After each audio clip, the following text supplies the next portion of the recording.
Two Worlds, One Family by Dragon Translator. Chapter 32. A Gift for a Gift. Everyone snickered at Toothless's comment. Stormfly shifted away and moved to the edge of the bow. She took off, banking around the ship. Just as she landed in her spot, Shadowfire let the stern go. He flared his wings, gliding to the left of the ship's keel line. When he was far enough away that his downbeats would not rock the ship, he rose into the sky. He resumed his pattern of playing in the wind above the ship. Hiccup and Astrid made their way back to the mast. "Do you think mildew will blow up the armory now?" Hiccup asked Gita. "It is something that should have already happened." Hiccup's gaze fell upon the basket secured to the deck. "How was this resolved?" he asked, gesturing to the baskets. Toothless getting sick was what warned everyone that something was wrong. It wasn't until you saw a terror eat some of the flowers and get ill, and Fishlegs identified them as the blue oleander and poisonous to reptiles, that everyone realized what was wrong. Upon you asking where the flowers came from, Tuff relayed that he had seen Mildew plant them. "What happened to Mildew?" Astrid asked, leaning against the mast and crossing her arms over her chest. "He claimed upon his life he did not know the flowers were deadly to dragons, and only wanted to bring some beauty to the village plaza." "Yak dung smells better than that story," Brynja said, prompting Hawk and Sven to nod their heads. "I'm sorry, lass," Brynja continued, "but those people who told you those tales didn't know us at all." Gita snorted. "I know not their line of thinking when they did all of this. I only know the tales they gave." "How did the dragons survive?" Hiccup asked. Gita smirked. "A Scauldron bit mildew." Hiccup blinked. "Huh?" Fishlegs informed everyone that Scauldrons eat the flowers. Gobber confirmed that Scauldrons had venom despite what the Book of Dragons said. You, your father, Gobber, Sven and Mildew went after the Scauldron in order to get some of the venom to make an antidote for the dragons. "How did the flameless lizard get involved?" Toothless asked, causing Shadowfire to cackle as he made another pass over the ship. Stoic ordered him to go. Said if the others were risking their lives, so was he, since he was at fault. In the scuffle to get the venom, the Scauldron bit Mildew in the rear end. Hiccup grunted but smirked. Astrid's grin turned wicked. The other adults snorted while the dragons chortled. "Fitting," Hiccup said. Gita snickered. Gobber didn't think so, since he had the job of extracting the venom. Hiccup shuddered. "Ew." "Scalding spitter on our six," Shadowfire called down. Gita groaned and looked up at her son. "They won't know what that means, Shadowfire." She looked down and pointed to the stern of the deck. "It's back there, somewhere." Hiccup frowned but did not ask the question he wanted. He, instead, gestured to Sven. The helmsman began to turn the ship as Hiccup and the others began to dump the flowers overboard. "It's coming!" Shadowfire called. The water churned and rose as a green Scauldron barely broke the surface. Hiccup gestured. The humans backed to the other side of the ship. The Scauldron's gaze swept over all of them, including the dragons, before diving again. Hiccup looked around and jumped when the dragons rose on the other side of the ship behind them. Toothless, Sharpshot and Stormfly snarled. Shadowfire flew lower and growled. The Scauldron tilted his head and then dove, rocking the ship with the wave it caused. Sven turned into the wave and then set the anchor to the ocean floor.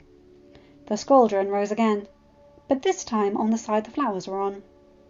Shadowfire lowered until he hovered just up and behind Hiccup's position on the ship.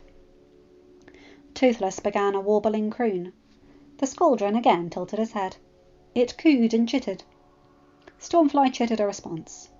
Sharpshot and Shadowfire followed her, each adding to whatever was being spoken about. The Scauldron lowered its gaze, staring at Hiccup.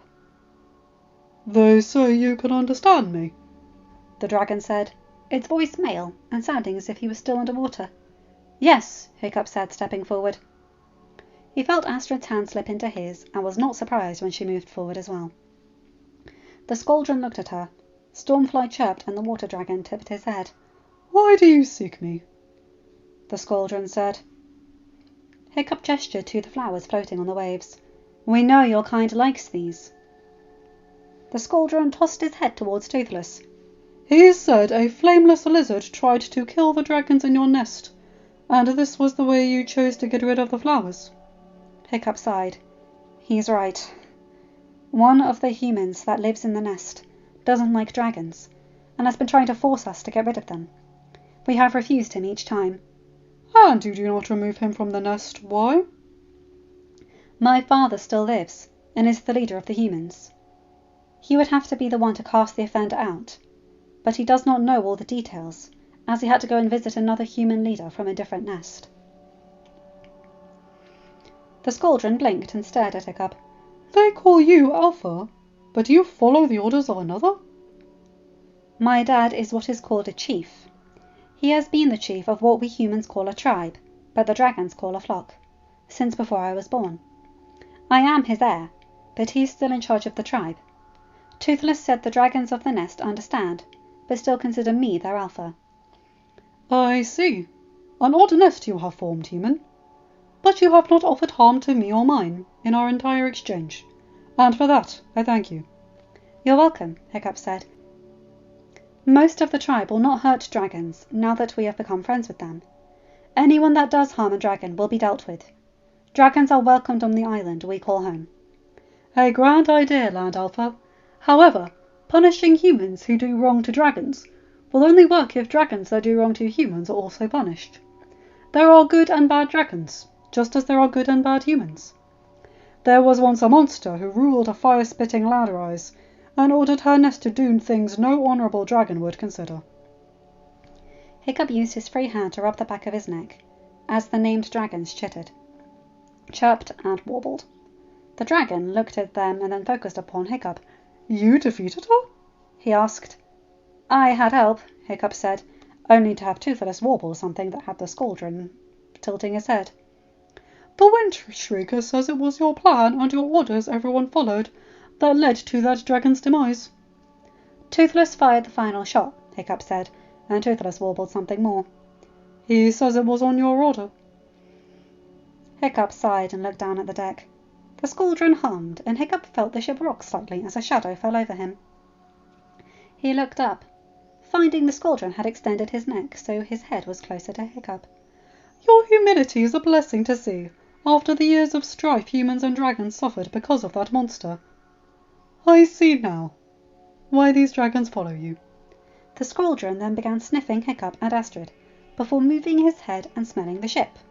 The other humans, Toothless, Sharpshot, and Stormfly. The Scauldron then moved back and looked up at Shadowfire and the sail on the ship, before tipping his head to Hiccup and slipping back into the water. Hiccup looked at Toothless. His dragon brother lifted and lowered his still-curled wings. The Scauldron reappeared, along with two others. Hiccup's jaw dropped as all three extended their necks over the ship and gently deposited a young shark, a young narwhal, and a small pile of deep-water fish upon the deck. The Scauldrons then slid back, but all three kept their necks and heads above the water. All three tipped their heads, and the male spoke again. A gift for a gift. Myself and my flock gladly ally ourselves to you and your nest, Land Alpha. We will remember your scent, and the scent and symbol upon this ship. Any of your nests that are out here, we will aid if they come under harm or in need of help. Thank you, Hiccup said as Brynjar, Hawk, and Sven worked to kill the stunned animals quickly. The Scauldrons tipped their heads again, before all three went after the flowers that had drifted away from the ship. Hiccup turned to the others. Brynjar, Hawk, and Sven alternated between looking at the animals they just killed and Hiccup. Hiccup felt Astrid squeeze his hand and saw her smile proudly at him. Gyda hummed and the dragons gave astonished and proud cooed sounds and warbles. We need to get all this meat back so it can be prepared and stored, Hawk said. I will fly ahead if you wish, Alpha. Shadowfire said, I can tell the other humans so they can be ready. Hiccup glanced at Gyda, who just smiled and tipped her head. Hiccup then looked up. Go on, but be careful. We may not be alone in these waters, and others will still try to hurt you. I shall, Alpha, Shadowfire said, beating his wings and rising into the clouds. The ship rocked but steadied. Sven and Hawk worked to raise the anchor. Stormfly lifted off the deck, and Toothless moved to stand next to the mast. Sharpshot resumed his spot on Hiccup's back. Stormfly then began to beat her wings, filling the sails. Sven manoeuvred the ship, and soon they were on their way back home. End of chapter. Hi guys, hope you enjoyed that one. I wanted to do that one for a while. I just like that chapter. Hiccup shows his humility, and it's such a key part of his personality. If he became arrogant like Snout is in the show, God, that would be insufferable. But he shows his worth, doesn't he? Again, he shows how he sees everyone. I just love that. And the Scauldrons being so willing to listen, and they see how impressive he is. I love that. Anyway, you guys know the drill. Like, comment and subscribe, and hit that bell to get notified for whenever I upload a new video. Have a good day, night, or whatever time zone you're in. Bye my guys, gals and non-binary pals. I'll see you in another video. Take care.